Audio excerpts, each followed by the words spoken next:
So good morning. We are back to the study of the book Action and Reaction. And as we always do before we start, let's remember what we studied last month because it prepares for what we are going to study today. Chapter 8 last month was preparing for the return, where we got more connected and learn more about Antonio Olimpio's case. Antonio Olimpio was a spirit that we met in the Fraternal House of Assistance that Andre Luiz with Hilario and Silas are.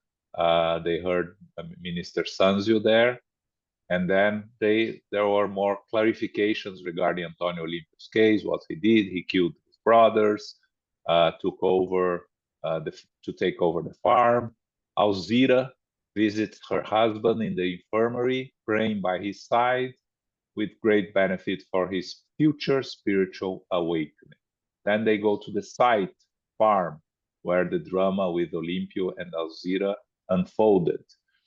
And the site was transformed by Clarindo and Leonel, which are Antonio Olimpio's former brothers, into a haunt of discarnated misers. A lot of spirits going back and forth, spirits very focused on their inner desires for rich and for wealth. So they had the first contact with Clarindo and Leonel, who turned into relentless avengers, trying to persecute Olimpio's son, Luis. Okay, so Luis inherited the farm, and he's going through an obsessive process by Clarindo and Leonel. And then they explain Silas and Luis and Hilario present themselves as just passersby, interested in what's going on there.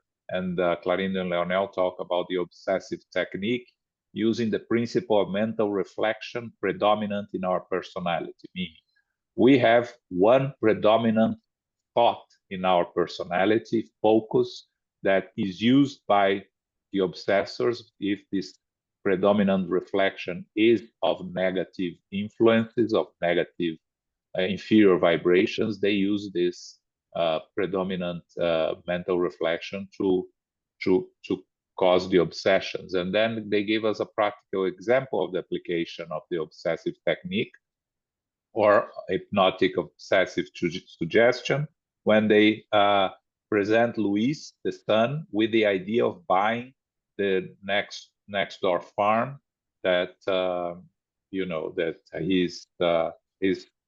he has the ambition of acquiring it, and they make all the techniques. They show the techniques to influence him to think about the farm and to go after, in his sleep, to go after the farm. It was him in a sleep state, but the obsession there. Okay, so that was chapter 8.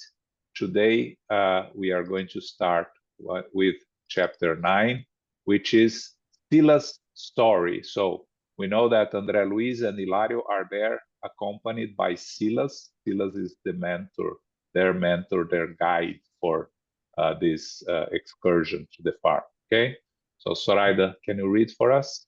Yes, okay. Thank you. Silas Story. The next evening, Hilario and I accompanied the assistant back to Luis's house. Antonio of Olimpio's brothers gave us a warm welcome. The family and 2 farmlands had gathered in the large kitchen for a quick meal. The clock showed 9 p.m. Luis's facial expression was much like that of the day before, despite the difference on his physical mask. As Adelia cuddled the sleepy children, her husband commented on the radio news program, which was reporting on alarming topics regarding the economic sector. His listeners were highly concerned as Luis brought up public problems, talked about imaginary calamities, criticized politicians and administrators, referred to coffee and maniac plagues, and focused most especially on epizooties. Lastly, since he wasn't satisfied with listening all of the earth's calamities, he spoke irrationally about the supposed wrath of heaven, affirming his belief that the end of the world was near and clamoring against the selfishness of the rich, which was only making matters worse for the poor. We were all quietly listening to him when the more confident Lionel remarked to the assistant, "See that?"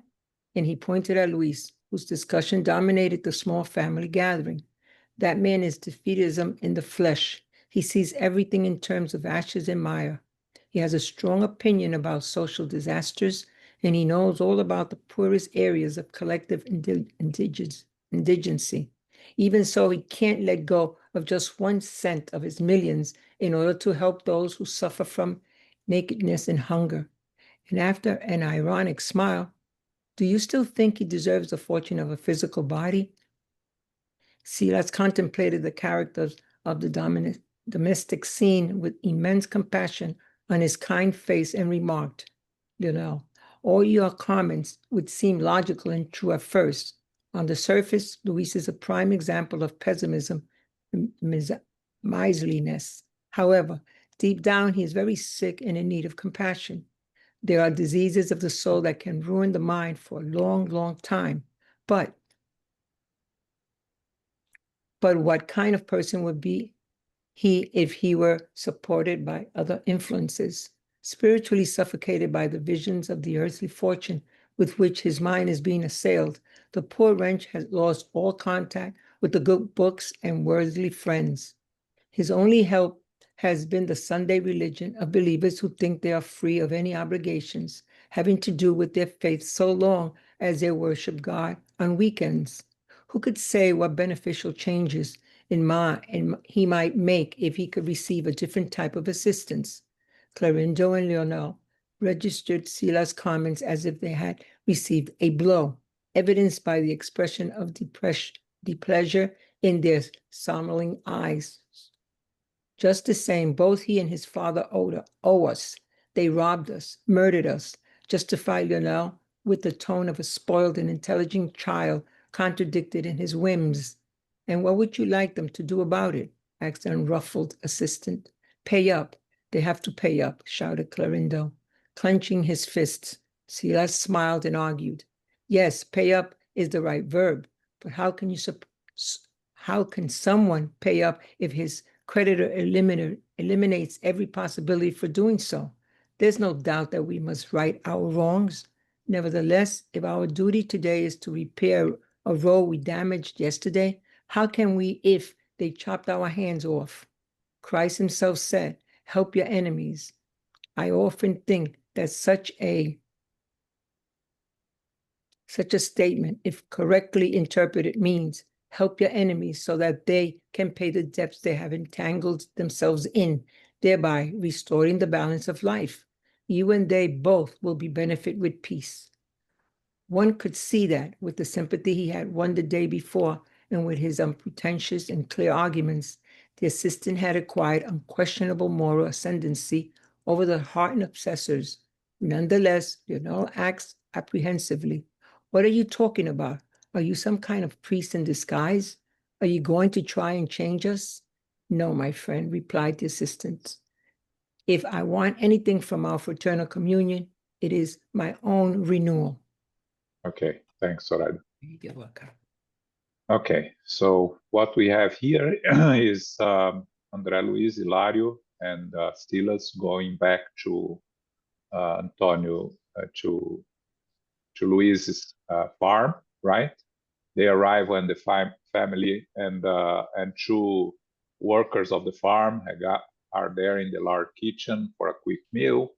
They're listening to the radio. Remember, this is before television, so radio was the means of communicating news. And Luis was very, very focused on the problems that are being talked about in the radio, and he's lamenting the problems with the harvest. He's talking about the plagues, and then he went on the earth's calamities, and then he started with this belief that the end of the world is near. That is a belief that many people have throughout history, and we're still here. And then he starts complaining about the selfishness of the rich, right? Him himself a rich, but of course with 2 farmer works, he was trying to justify himself of not paying them better. That's what we can deduct from him complaining about the rich, right? Because we know that he has millions, and he's prevented. We saw in the last chapter, he's sitting on his money without helping even his own family. And then Leonel points at him and asks a very interesting question to the assistant to Silas. Do you still think he deserves the fortune of a physical body? Which is something for us to reflect, right? Why the spirits are concerned about killing him, right? Why they think he doesn't deserve the physical body? Well, when we are in the spiritual world and we have our troubles, we have our problems, but we are aware of the necessity of reincarnation as an opportunity to improve ourselves, to redeem our issues. If we have, like this couple of brothers here, they are jealous of the incarnated ones because they were killed, so they missed the opportunity of their incarnation. They are angry, so they are trying to get revenge, removing someone else from the physical body, which is the son of the one that caused all the pain to them, right? So why is Luis involved with them? Because Luis inherited the fortune that they think it's theirs, that they deserve that fortune. So they want to get rid. They don't know exactly how they're going to get back the fortune, which is what Silas is going to tell them, right? Silas tells them, your comments are logical and true at first, because Luis is an example of pessimism and miserliness. But he needs compassion because he's a suffering soul, right? There are diseases of the soul that can ruin the mind for a very long time. And he says his only help is going to church on Sunday, and by going to church, he believes he frees himself with any obligation he has. That you go to the confessionary and confess your sins, and you are free of your responsibilities, right?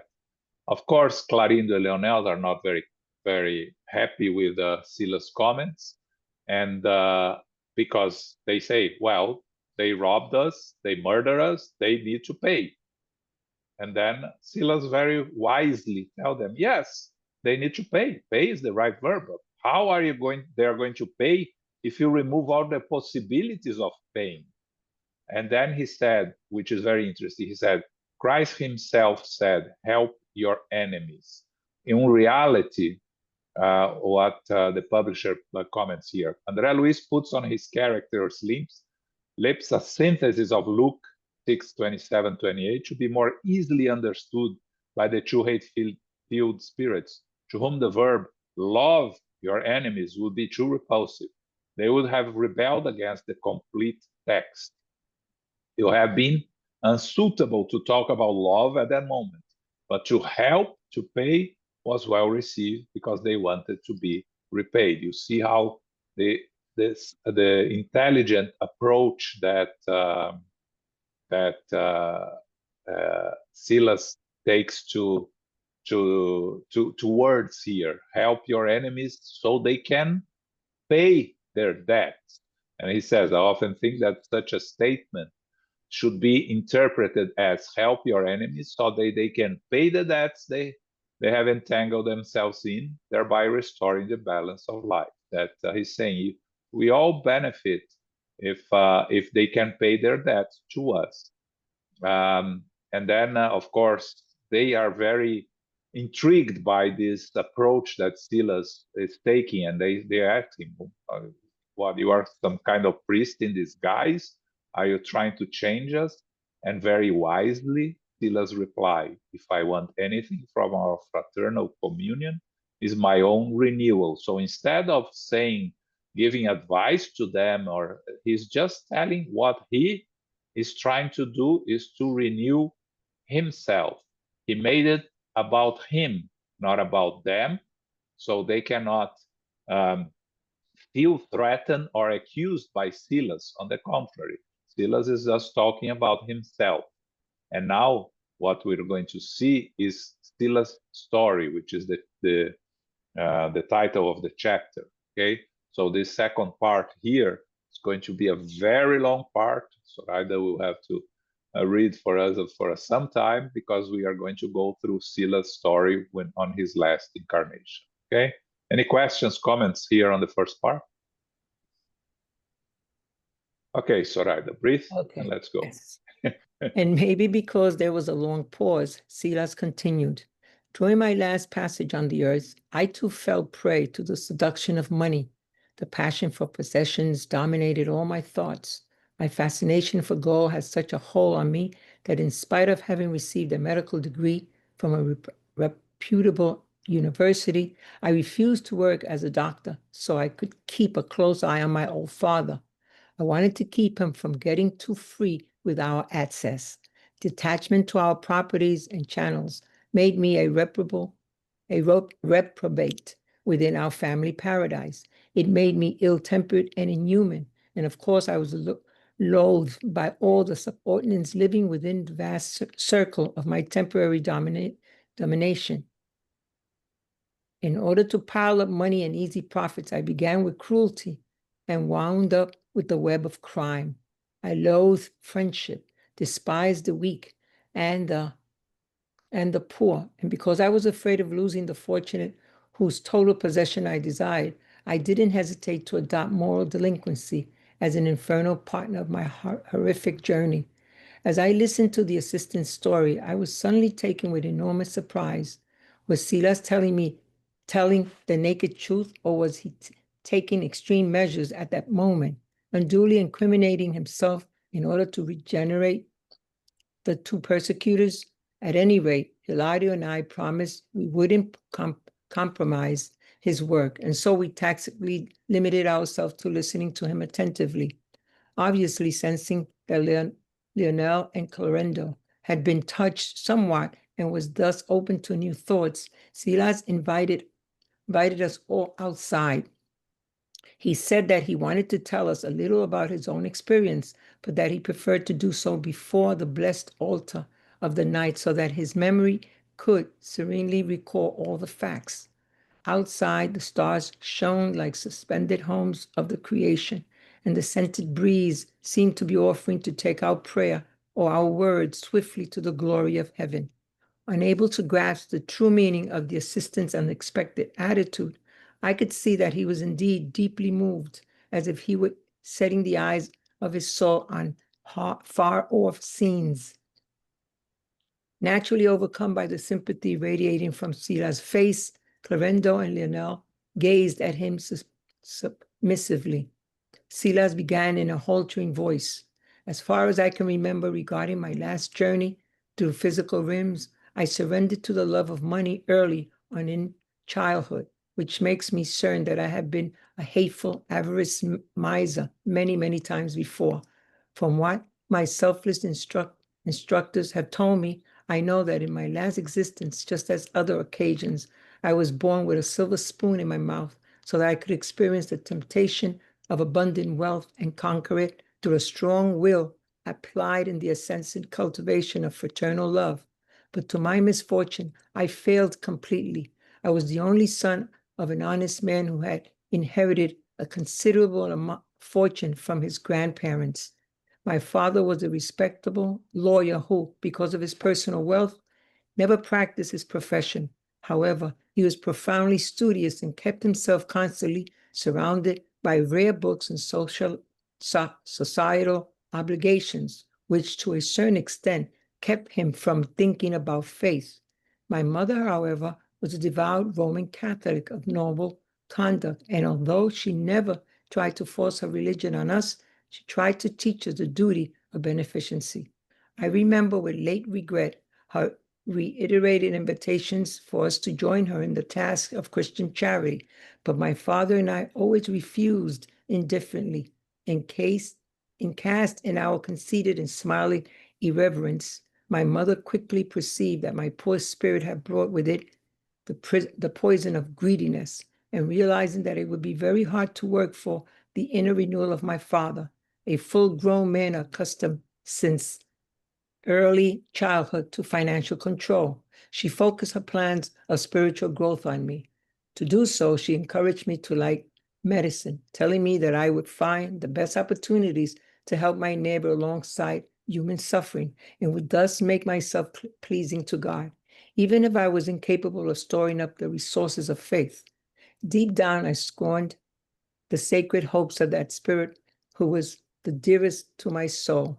Even so, I was unable to resist her loving insistence, so I dedicated myself to a medical career, but I was much more interested in exploiting rich patients whose ailments would, of course, offer me ample material advantages. However, a few days before my anticipated graduation, my relatively young mother left the physical realm, the victim of a heart attack. Our grief was enormous. I received my medical diploma as if it were a hatred memory, and in spite of my dear father's encouragement, I didn't practice the profession I had earned. Now more than ever, mired in greed, I withdrew into the close quarters of the home and only left it for places of amusement and relaxation. I followed the disposition of my mother's estate so closely that my strange attitude surprised even my father, who may have been selfish and careless, but never as miserly as I was. To my moral ruin, I understood that if I didn't waste it, the fortune I had inherited would set me above any financial needs of a material nature for years to come. Even so, when I found out that my father was getting married again at almost 60, I did everything I could to dissuade him indirectly. However, he was a man who stuck to his decisions and he married Ada, a young woman my age, barely 30 years old. I regarded my stepmother as an intruder in our family circle, and taking her for an ordinary gold digger, looking for an easy fortune, I swore revenge, despite the kind invitations from the two, and notwithstanding the gentle treatment the poor girl gave me. I always had an excuse to avoid her company. The new marriage, however, started to demand from my father broader sacrifices in the societal world that Ada had no intentions of forsaking. Consequently, after a few months, he had to seek medical help and to accept the advice for some rest. I followed his organic decay with great concern. It was not my father's health and that worried me, but our family's immense financial resources.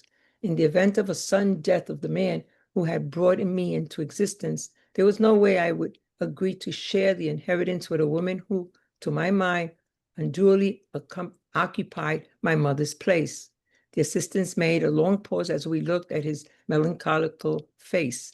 Astonished by what I was hearing, I kept asking myself if all that had really taken place. Was he really talking about himself, Sila, or was he just making the story up in order to change the persecutor's behavior? I wasn't able to ask any questions, however, because Silas, as if longing to punish himself with his dolorous confession, continued with more details. Without offending my sick father, I began constructing criminal plans as to what would be the best way to keep Ada from any future access to our assets. Of all the schemes that came to mind, I even considered my stepmother's death as a possible solution. But how could I get rid of her without causing more suffering to the man I wanted to save? Above all, wouldn't it be better to make her look blameworthy in his eyes so that he would not miss the woman I would be condemning to this destitution? I was plotting in silence and darkness when the opportunity I was hoping for finally presented itself. My father and his wife were invited to a public ceremony, and he asked me to go with Ada instead. For the first time, I gladly agreed. My intention was to get a first-hand look at what she liked. Pernicious plans took root in my mind. Thus, as a festive banquet, I I got to know Armando, my stepmother's cousin, who had courted her when she was still single. Armando was a young man, a little older than I, a spendthrift and bon vivant, who spent his time on women and glasses of sparkling wine. Contrary to my habit, I offered him my premeditated friendship, dominating my father's disposition. From then on, I included him in my domestic circle as often as possible, helping him get as close as he could to the woman he had fallen in love with years before. The beach, the theater, the movies, as well as various kinds of outings were now our usual destinations, in which I practically threw the two cousins into each other's arms. Ada didn't have a clue, and although she resisted her cousin's gallantry for more than a year, she wound up giving in to his ceaseless advantages. I pretended not to have noticed their relationship until I could enable my father to see for himself what was going on. I invented games and leisure activities to keep the seducer at our home. I won his complete trust so as to use it as an important tool in my criminal plot. One night, I had carefully made it clear to everybody that I was going out for a while, and knowing that the lovers were by themselves in a room next to mine, I went to my father in his sick bed. I pretended that my dignity has been offended, and as I gave him an account of the facts, I told him he had to do something. Pale and shaken, he demanded proof, and all I had to do was to lead him in unsteady steps to the door of the room, whose lock I had disabled. All it took was a strong push, and my forlorn father had the proof I was hoping for. Condescending, despite the disappointment, Armando left in a hurry, knowing that he had nothing to fear from an alien sexagenarian. My stepmother, however, was deeply hurt in her self-esteem and hurled humiliating accusation at her old husband as she ran off to her private room in an outburst of anguish. To put the finishing touches on my dreadful deed, I doubled my care for the inwardly devastated man. 2 endless weeks dragged by as Ada was lying in bed and was being assisted by 2 trustworthy doctors who had no inkling about the household's secret tragedy. I comforted my father with my grief and suggested indirectly that most of our assets should be put in my name, since his second marriage could not be legally dissolved. My criminal behavior was proceeding right along when one day my stepmother turned up dead.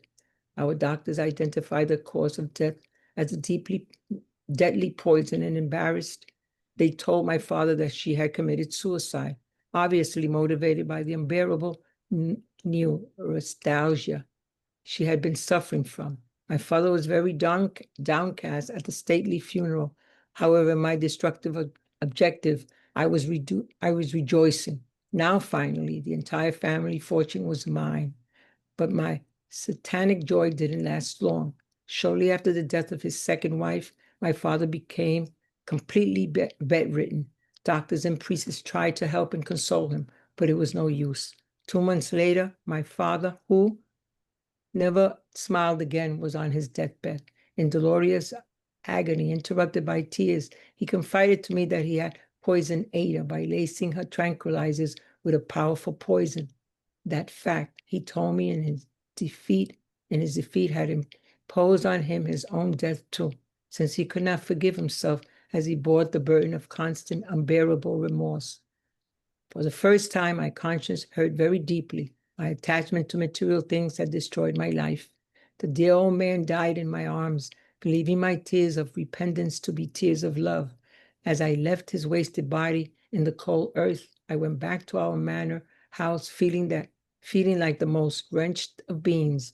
All the gold in the world would not offer me the least bit of consolation. I was alone and infinitely miserable.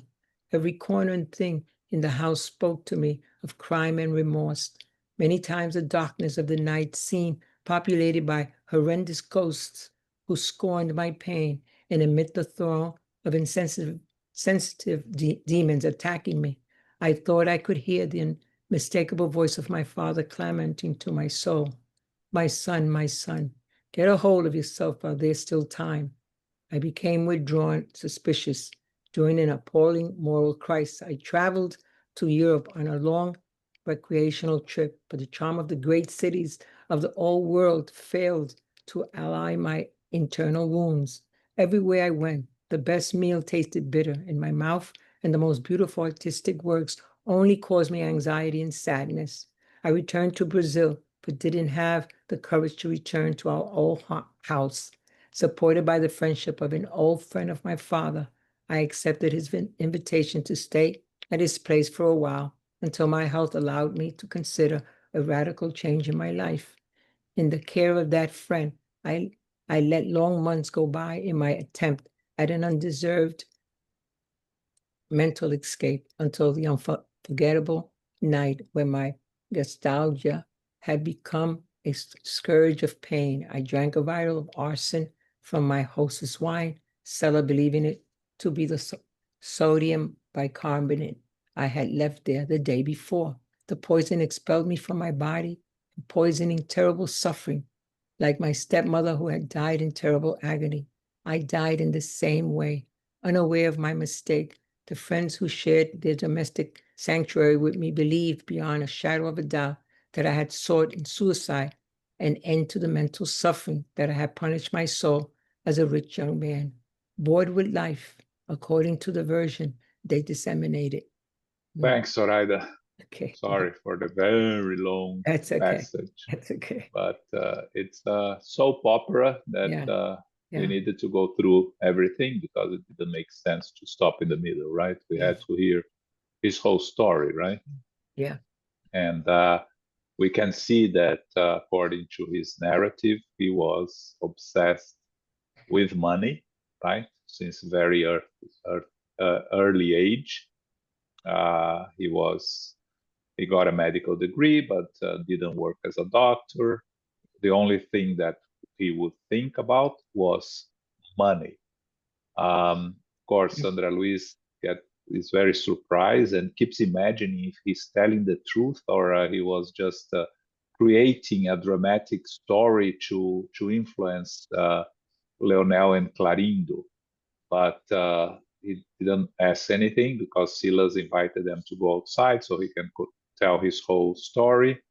So they go outside under the stars, the night, and then he tells his story. And when he begins to tell his story, one thing that is interesting is that he says, I surrendered to the love of money early on in childhood, which makes me certain that I have been a hateful, avaricious miser many, many times before.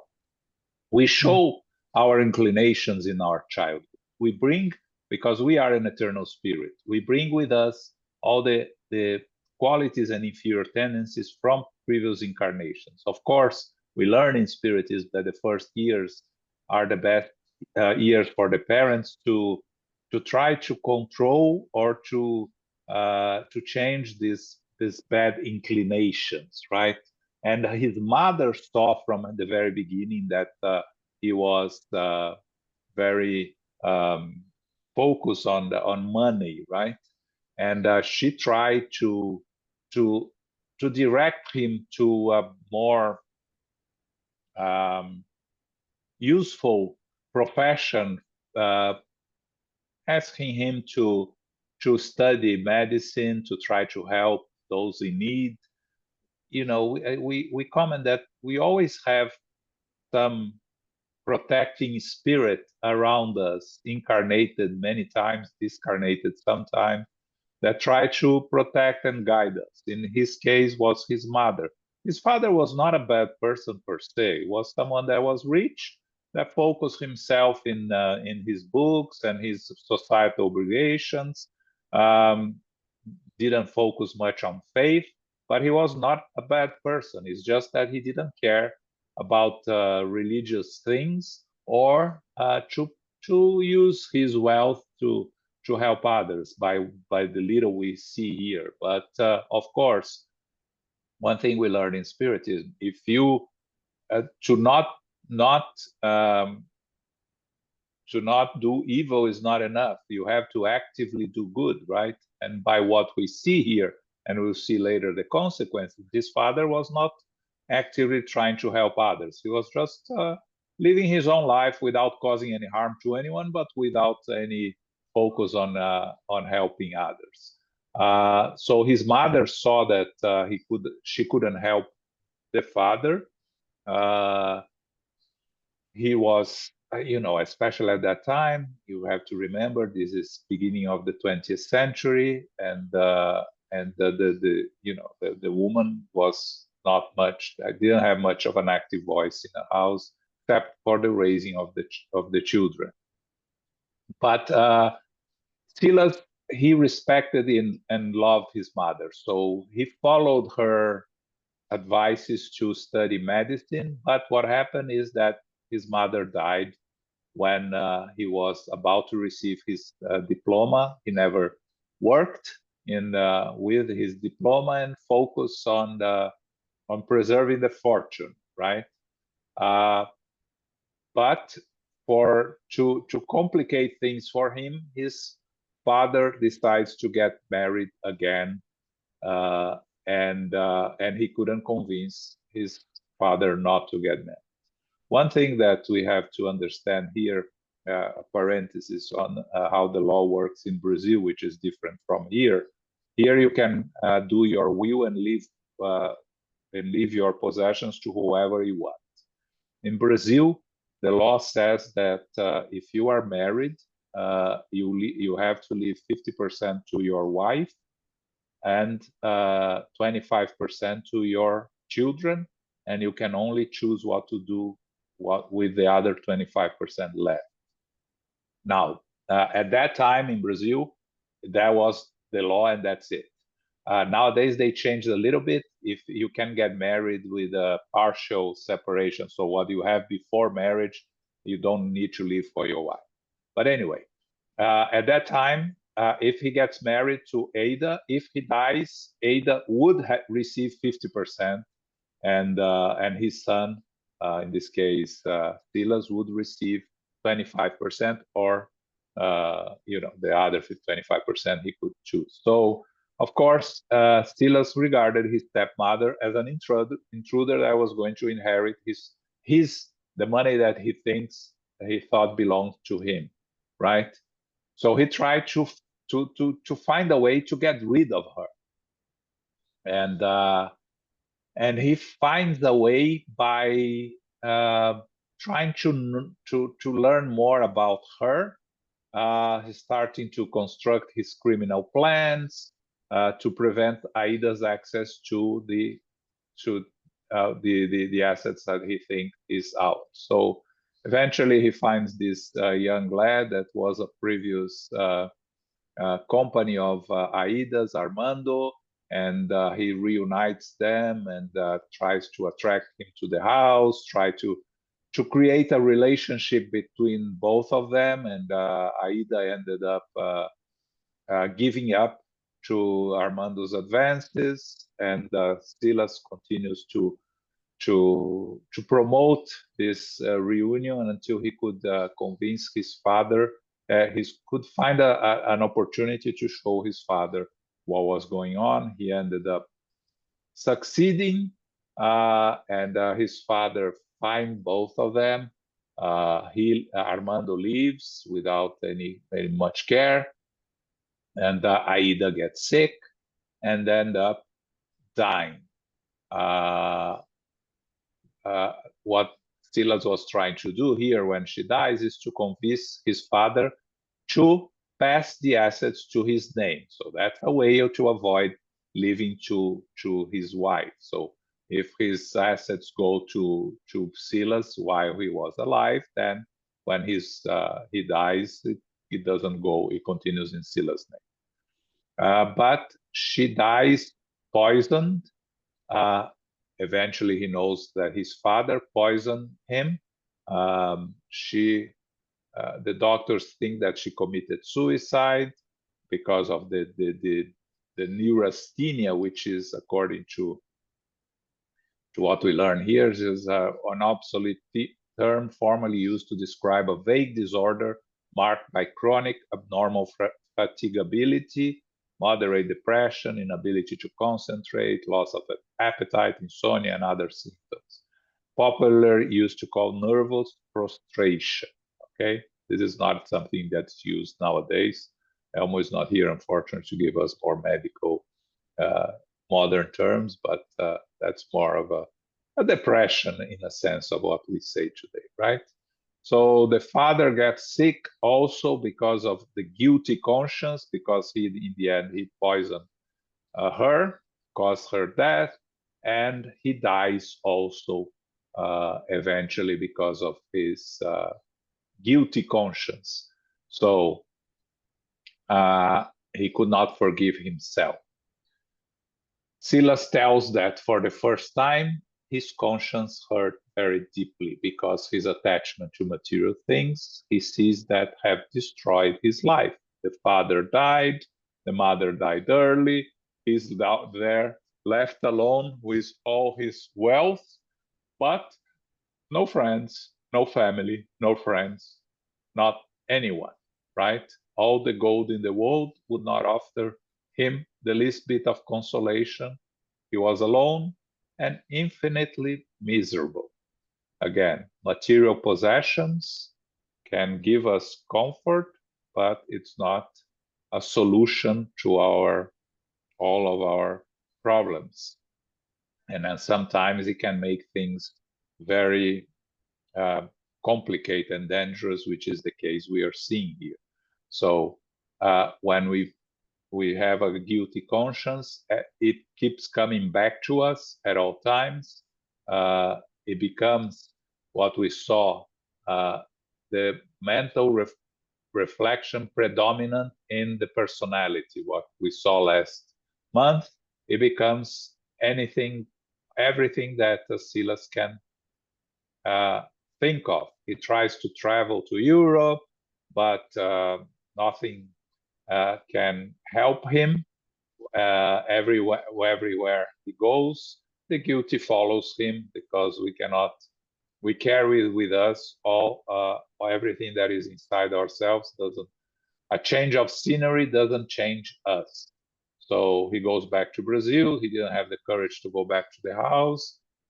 He went to live in his father's friend house, and he was already sick. He has here what they call gastralgia, which is pain in the stomach or epigastrium, especially from the nerves, a neurologic type. Okay, and so thinking he was taking medicine for the pain, he drank arsenic from his wine from his host's wine cellar, and he dies in terrible agony. And the friends think that he committed suicide. Okay, very long story, soap opera type of story, but it's interesting for us to understand and to reflect. Why is Silas using this story to convince Clarindo and Leonel to stop their persecutions? We are going to see it later in the story, okay? Any questions, comments here? Okay, I hope you catch your breath, Zoraida, so we can continue here. I'm okay, thank you. I'm just fine, thank you. Silas looked at us sadly, as if trying to measure the effect of his words on us, and then continued. However, that was not enough to pay for my terrible wrongs. Demented after death, I went through cruel months of terror and imbalance among the living pictures projected by my mind, shackled to his creations, until I was rescued by friends of my father, who was also on his way to recovery. Joining him, I began to spend all my energies preparing for the future. After a few minutes of heavy silence, he concluded, "As you can see, the fascination for gold was the reason for my downfall. I have great need to work for the good and a strong faith not to fall again, because it is indispensable that I devote myself to a new existence on earth." Donnell and Clarindo were no more surprised than Hilario and I. We were used to seeing Silas as an admirable colleague without any apparent afflictions or problems. Donnell broke the silence and asked the assistant, who had fallen silent as if overcome by force of his memories, "So are you going to reincarnate any time soon?" "Oh, how I long for the fortune of returning as soon as possible," sighed the head of our expedition, somewhat anxious. The debtor is inescapably linked to the interests of his creditors. Thus, before anything else, I must find my stepmother in this vast country of darkness in order to begin the difficult task of my moral deliverance. "How so?" I asked, very moved. "My friend," answered Silas, embracing me, "my case is not only profitable for Clarindo and Lionel, as they seek justice by their own hands, which so often simply means violence and cruelty, but also for you and Hilario as you study the law of karma, that is action and reaction. Here we are compelled to recall the Lord's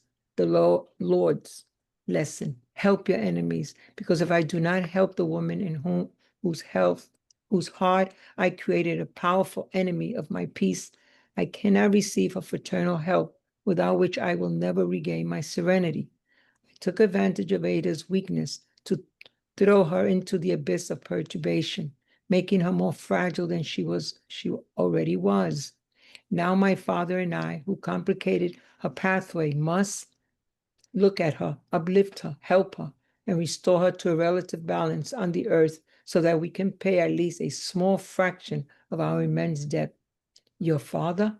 You referred to your father?" asked Hilario, cutting in. "Yes, I did, and why not?" replied the assistant. "Assisted by my mother, now our guardian, in the higher spheres, my father and I are partners in the same enterprise, our moral regeneration and striving to uplift Ada. Otherwise, we won't be able to disintegrate the vicious poison of remorse that imprisons our mental field in the lower zones of earthly life. That is why we must find her for our own sake. As soon as divine mercy grants us such happiness, my father, enveloped by my mother's love and selflessness, will return to the struggle of the flesh, clothed with a new corporeal envelope in the rim of physical forms. During their youth, both of them will retake the human bonds of marriage and accept Ada and I as their blessed children. We will be brother and sister by blood, in light of divine magnanimity. In keeping with our desire for heaven to watch over us, I will become a doctor again, but at the cost of much effort, and I will dedicate myself to beneficence as means to recoup the invaluable opportunities I lost in the past. My stepmother, who at the moment is surely suffering a deplorable poisoning of the soul in the horrendous abysses, will be rescued in due time. Despite the long-term assistance she will demand from us on this place for her recovery, she will be reborn in a frail physical body in our household in order to cleanse the difficult psychosis she is acquiring in the domains of darkness, psychosis that will taint her existence in the flesh in form of strange mental disturbances. I will not only be her brother at home, but also her nurse and friend, her companion and her doctor, pain and sacrifice and goodwill, love and tenderness, the balance and happiness I stole from her. The assistant's confession had the value of a living compendium of priceless experiences, and perhaps that is why we all entered into deep thought. Thanks.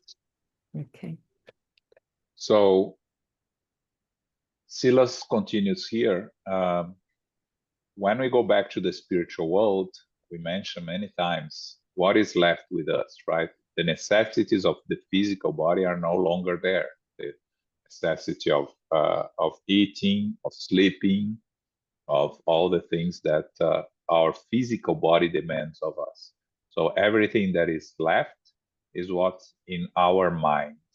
So after his death, he went through months of terror and imbalance on the living pictures projected by my mind, says. So he keeps thinking about the things he had done, right? All the the harm he had caused to others. Again, he was not a suicide here, right? Because he took the poison by mistake, so he was not a suicide. So he was rescued by friends of his father, who was also on his way to recovery. Remember, his father killed Ada. He poisoned her, so he has to carry the guilty, and he's carrying the remorse that we know that he eventually died from, of the guilty of killing Ada. So Silas mentions here that the fascination for gold was the reason for the downfall. So when he talks about preparing for the new reincarnation, he has to face the challenges that overcome the challenges that he failed to overcome in the previous incarnations and the debts that he incurred. So he says here, the debtor is inescapably linked to the interests of his creditors. So he needed to find the Ada, his stepmother, in order to begin the task of readjusting from the mistakes he made in the past. And he needed her help. He needed to help her in order for her to forgive him, because without, he says here, I cannot, I created a powerful enemy of my peace, without which I will never regain my serenity. For him, he wants to redeem his guilty by helping her in any way he can. Of course, we know that our cases sometimes we cause harm to others that are not bothered by our harm. So if she had moved on and forgave them and not paid any, not carry any anger or any resentment towards him and his father, she would be in a better place, and she could help them in a different way. But because she's probably, we don't go into much details here, but she's probably carrying the anger and the desire of revenge towards Silas' father that killed her, and towards Silas that caused all this pain and suffering that she went through, of course, through her weaknesses, right? Because in the end, she could have resisted the advances of Armando. It's a small part here, but it is part of the process also. She betrayed her husband, so she has a very small part of responsibility in her own case here. So Silas explained that they have to go back to a new reincarnation. Of course, the mother is the guardian angel in the higher spheres, but she, of course, agrees to come back to Earth to reincarnate, to marry again Silas' father, and they're going to receive both of them as brothers and sisters. But at this time, Silas is going to come and again study medicine, but this time, remember that he didn't have to make much of an effort to study medicine because his father was very wealthy. Now he'll become doctor again, but at a cost of much effort. He'll have to do a lot of sacrifices to value the opportunity of being a doctor. So he will have to struggle, of course, financially or in other ways to achieve what he needs to do. And then he will dedicate himself to beneficence as a means to recover the opportunities he had. Again, this is the plan. We have our free will. We may change, but we know that Silas is really preparing himself. So we can do the work in the spiritual world. We can prepare ourselves, and he's working very hard to prepare himself for the new reincarnation. But of course, everything will be subject to his own free will and the free will of those around us. But he knows that Aida is going to come to the flesh with physical ailment and psychosis So Silas will not only be the brother, but also the nurse and friend, companion and doctor, paying sacrifice and goodwill, love and tenderness, the balance and happiness he stole from her. That's the plan. We know that plans sometimes deviate from reality, but he's really making all the necessary efforts, his father also, and above all, the protection of the mother, who is a more evolved spirit, and we can almost guarantee that she will play her part in the reincarnation as well as it's necessary. So she will be there protecting all of them. But it's interesting here how we see the preparation for a new reincarnation. Okay. Questions, comments here? Okay, so we're going for the last part. Okay. Hilario, however, did not want to lose the thread of the lesson and asked, "My friend, you said that you and your father are both waiting for the joy of meeting your stepmother again. What do you mean by that? In spite of all you know, are you having problems finding out where she is?" Yes, confirmed the assistant sadly. "And the spirit benefactor is currently guiding your path? Wouldn't they know where she is and guide your steps to her?" "Of course they could," replied Silas kindly. "Our instructors are not as ignorant as I am on the matter. However, just like the world of humans, teachers cannot fill the duties of their students without denying them the merit of the lesson. As much as our mothers love us, they don't take our place in prison when we have to pay for a crime. And our best friends cannot claim the right, in the name of friendship, to suffer the mutilation that our imprudence has inflicted on our own body. Of course, the blessings of our guides, love, have brought immeasurable resources to my soul. They have given me insight so that I can feel and acknowledge my weaknesses, and they have supported me in my renewal so that I can more decisively and easily reach my objective. But truth is, the work of redemption is personal and non-transferable." Lionel and Clarindo listened to him dumbfounded. By talking about himself, the assistants, without wounding their self-esteem, had worked indirectly for their surrender to readjustment. And by the look in their eyes, the two persecutors now revealed an admirable interchange. Hilario reflected for a few moments and then considered, "But all this tragedy must be connected to causes in the past."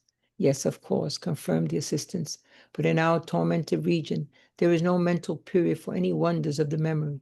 We are bound to the remembrance of causes close to our anguishes, making it difficult to enter the domain of remote causes. The condition of our spirit is that of a patient who is seriously ill and in need of immediate surgery for his readjustment. Hell, the lower zones of earth, is full of delacerated and suffering souls clamoring for help from the divine providence against the ills they created for themselves. And the divine providence gives them the blessing of working with the spears of guilt and repentance, piercing their hearts on behalf of their victims and of any spirits whose wrongs are in tune with those that they committed, so that they may restore their balance as quickly as possible with the infinite love and perfect justice of the law, if we pay our debts, and which are responsible for the thick darkness in our souls. Then wherever we are, the mirror of our mind will reflect the light of heaven, the country of divine remembrance." We understood that Silas was helping Clarindo and Lionel, identifying them as brothers in the struggle and learning experience, as an attitude that would certainly enhance his own merit. Many questions exploded in my mind, in my narrow inner world. Who was his father? Where was his selfless mother? Did he think it would take a long time to find his unfortunate stepmother? However, the assistant's spiritual posture didn't seem to be favoring any indiscreet questions. I only had enough courage to state respectfully, oh my God, how long it so often takes to repair the folly of a single minute." "That's right, Andre," replied Silas kindly. "The law is one of action and reaction. The action of evil may be quick, but nobody knows how much time the work of reaction will demand, which is indispensable for reestablishing the sovereign harmony of life that has been broken by our attitudes contrary to the good. And smiling, for that very reason, Jesus recommended to incarnate souls, reconcile quickly with your adversary while you are still on the way with him. That is because no spirit will get into heaven without a peaceful conscience. And while it is easier to eradicate our quarrels and to correct our mistakes while we are on the same path as our victims on earth, it is very difficult to provide a solution to our criminal enigmas when we are already immersed in the midst of hell. The conclusion was conceivable and fair. However, we were not able to continue the conversation. To our great surprise, the always impassive Lionel's eyes were wet with tears. Silas raised his eyes on high, thanking God for the blessing of the transformation that had just begun. And then he opened his arms to Lionel. Clarencel's wrenched brother wanted to say something. We perceived that he wanted to talk about Alicia's death on the lake, but the assistant promised that he would be back the next night. Shortly thereafter, we headed back, but neither Hilario nor I felt like talking to our brave companion, who, downcast, had fallen into a deep silence. Okay, thanks. So here, Hilario asked if the spiritual benefactors could not find her where she is, right? And Silas replied, yeah, but it's the work that we have to do. We have to find her and we have to help her. He gives an example. Teachers teach their students, but they cannot take the test for their students. Mothers cannot go to prison for their children. We have to be responsible for our own actions. So the guides are helping. Yes, they gave him immeasurable resources, gives him insight so he can understand his weakness and work on his renewal. But the work of redemption is personal and non-transferable. Nobody can do the work of redemption for us. We have to do it ourselves.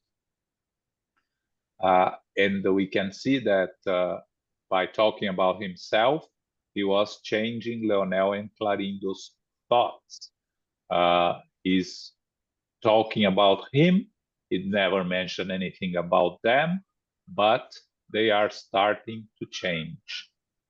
And then Hilario asks, well, but of course this is connected to the past, right? Everything is connected. And Silas then replies, yes, but in our memory, when we are tormented, we only remember the immediate past. We cannot access the previous causes for our anguish. And this is something we see in our mediumship meetings, right? The spirits come to the meeting, demanding revenge, asking for justifying their persecutions because they are the victims, and they don't remember the past. Sometimes we are able to take them to the past for them to see the reason, the causes, but most of the times we're not, because in the end, when I go back to the spiritual world, we remember this previous existence. We have access to past existences on a need-to-know basis, on just for anything that can be helpful to us. But all this chaos that Silas caused to himself and to those around him, that's the only things occupying his mind. He cannot go back to understand the previous reasons and the past that exist. And then Silas says here that hell, or the lower zones of earth, again, hell is our own conscience, right, is full of delacerated and suffering souls, clamoring for help against the use they created for themselves. We created the hell for ourselves in our own minds. So what does divine providence, the natural law, gives to us? Guilt and repentance piercing our hearts. So we try to help those that are our victims, or spirits whose wrongs are in tune with those that they committed, to restore the balance. This is the natural law. This is the law of action and reaction. It is the title of this book. If we pay our debts, then wherever we are, the mirror of our mind will reflect the light of heaven. Again, when we fully repair our mistakes, we can see the light. And as he's helping Clarindo and Leonel here, he's using his own example, and he's causing the change in their inner thoughts. Andre Luiz has, of course, 1,000 questions in his mind, but he didn't have the courage to ask the questions because of the situation. So the only thing he says is, how long does it take to repair the mistakes of a single minute? And then Silas reply, yes, the law is of action and reaction. And he reminds us the evil action may be quick, but we don't know how long it will take for the reaction and how much work will demand, because to re-establish balance, we broke the balance, and it will take a long time for us sometimes to regain the harmony. And in the end, he says, Jesus taught to us reconcile, before going and placing your donations at the altar, go back and reconcile with your enemies. Why Jesus told us that? Because as Silas says here, no spirit will get into heaven without a peaceful conscience. If we don't have a peaceful conscience, we cannot find balance and find harmony. And it's easier to reconcile with our enemies while we are here incarnated. Because when we go back to the spiritual world, we all find ourselves immersed in our own thoughts and with our own vibrations, vibrating in the same place with all those vibrating like us, and we may not be able to find the enemies that we left behind. So the advice from Jesus is for us to reconcile with our enemies. And again, it's important to remember here that reconcile with our enemies it's not a two-way street, because maybe the enemy doesn't need, doesn't want, doesn't care about us. But we have to make peace with our conscience not to harbor anger, resentment, desires of revenge with those that have somehow caused any harm to us. So we have to find our own inner peace. So when we go back to the spiritual world, we are not carrying this anger towards anyone or desire of revenge, because it's independent of those that we call enemies. If we, like Divaldo used to say, right? I don't have any enemies. If they don't like me, it's their problem. But I make sure that I don't carry any resent and anger towards anybody, so that I can be in peace with my own conscience. And just a side note here on Divaldo, this week there is a Spiritist conference in the state of Bahia, very famous one that Divaldo used to go every year in Vitória da Conquista. And one of the first speakers there, Eulalia Bueno, she said that she's a medium, very good medium, powerful medium. She said that in the opening prayer of the conference, she saw a group of spirits arriving, and Divaldo leading all those spirits. And he told her, this time I came, and I'm going to spend the whole week here, because in the past, because it was a whole week, he used to go and go back for 1 day, give the lecture 2 days, and go back. Now he said there, visiting them there from the spiritual world, he was going to spend the whole week there in the conference. So that's the end.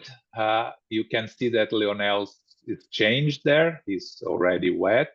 He wants to talk about Alzira's death, but we leave that for next chapter because that's all the time we had for this story of Silas, and so they let Silas promise to come back, and they go back to the spiritual colony they were spending their time, where they met Sanzio.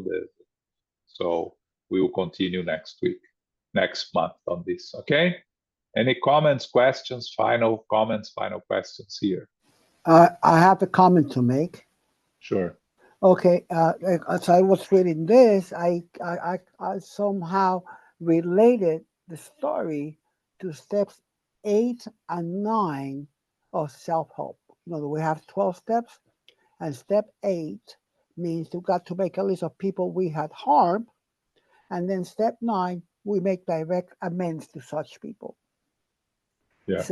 So it was, the whole story encapsulates those 2 steps. You know, Yes. quite Yeah. fascinating. These are spiritual truths. Yeah. Yes, So, very true. But yeah. but again, very important to understand this is a work on ourselves, because sometimes we try to make amends, and people that were offended have no desire to make No, amends. exactly. But it's their problem. Our problem is to find peace in our conscience. You have to clean the side of the street, your side of the street, not his. Exactly. It's, If you can help the others clean their side, yes, you should. But if they are not interested, then it's their own problem. Another thing that I noticed is that we usually say, teach by attraction rather than promotion. And that's exactly what Silas did. He was telling his own story. He was telling his own story. And that's when it's like what we do in self-help. We tell our stories, and people there identify. Quite fascinating. Exactly. I find it so closely related to, steps 8 and 9. Wow.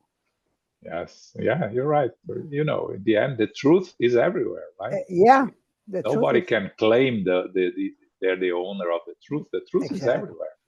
It's sometimes the interpretation of the truth is what we create problems for ourselves. When we start to distorting the truth to our own interests, that's when it becomes a problem. But the truth, if we look carefully, the truth is everywhere. All religions, all philosophies, all beliefs. It's just a matter of finding the real truth there. That's so true. Thank you. Yes, thank you. Thank you all.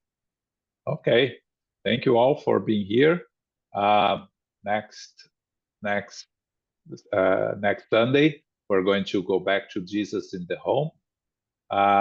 In 2 weeks' time, we have the 19th Spiritist Symposium on the 20th, which is a Saturday.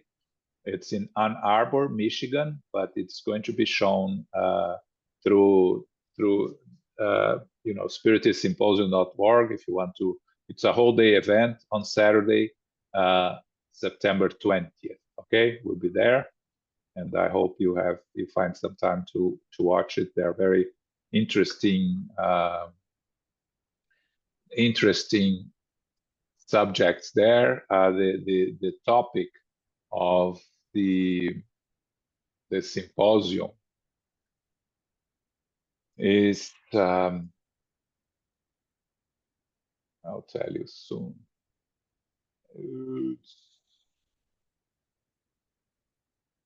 The evolution of consciousness, a path towards enlightenment. Okay, so you can, if you want to go to Ann Arbor, Michigan, you still have time to do it, but if not, you can always watch live. Okay, Carol, can you do our final prayer? Yes, certainly. Thank you very much, John, for hosting for us today. And Sarita, thank you for reading. That was a lot. And also everyone who is here today participating. Infinite Creator and Divine Providence, we give thanks to be together for our studies of the book Action and Reaction, being Chapter 9, Silas's Story. In the spiritual world, we become more aware of the importance of a physical incarnation and the opportunities which are available to make amends for past mistakes, major attachments, and prominent shortcomings. We show and display our qualities and inclinations early in our earthly childhood. A parent, relative, and protective spirits can surround us for protection and greater guidance. The law of action and reaction during the reincarnation assessment process unfolds. However, guilt and remorse may prevail during this phase, but an agreement to strategically reincarnate will require sacrifice and greater efforts to make the amends and to assist family members or those who are karmically linked. We don't know how long it may take to reach harmony. However, the Master Jesus said to reconcile with our enemies and our own consciousness in order to regain inner peace. We give thanks to our spiritual benefactors and the good spirits for guiding and inspiring us today. May we receive the love, light, and peace of Christ within us, and for our loved ones, our teachers, our directors, our counselors, our mediums, our workers, and all who are affiliated and participating. We pray for inner peace, and especially now for world peace and for those who are suffering in the physical and spiritual worlds. We pray for our center, SGNY, and all spiritist centers throughout the world, that they may grow, prosper, expand, and be protected throughout the day and throughout the night. As we close, we humbly ask for safety and protection as we return to our family, friends, loved ones, and co-workers. May we remind ourselves to go forth now as beacons of love, of light, of peace, of service, and charity, which is love in action. May peace and love prevail. So be it.